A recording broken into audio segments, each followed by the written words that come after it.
হযরত জাবির ইবনে সামুরা রাদিয়াল্লাহু তাআলা আনহু বর্ণনা করেন, রাতের বেলায় একদিন আমি মুহাম্মদুর রাসূলুল্লাহ সাল্লাল্লাহু আলাইহি ওয়াসাল্লামের সম্মুখে দাঁড়িয়ে আছি।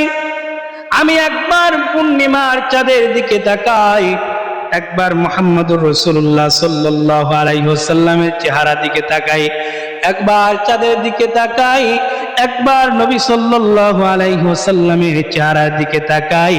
শেষ পর্যন্ত আমি সিদ্ধান্তে উপনীত হলাম যে পূর্ণিমার চাঁদের থেকেও আমার নবী মুহাম্মদুর রাসূলুল্লাহ সাল্লাল্লাহু আলাইহি ওয়াসাল্লামের চেহারা সুন্দর।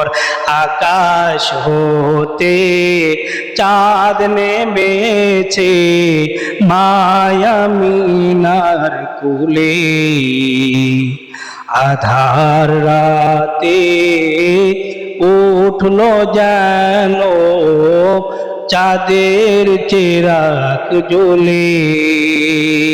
আকাশ হতে চাঁদ নেমেছে মায়ামিনার কুলে, আধার রাতে উঠলো যেন চাঁদের চিরাগ জ্বলে,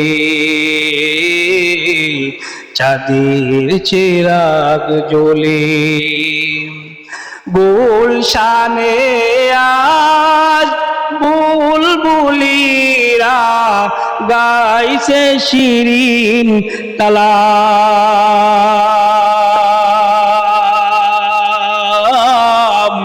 तमाम জাহান নবীর তরে জানাইলা কো সালাম,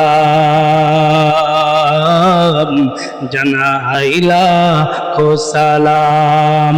আকাশ হতে চাঁদ নেমেছে মায়ামিনার কুলে, আধার রাতে উঠলো যেন আলোর চিরাগ জ্বলে।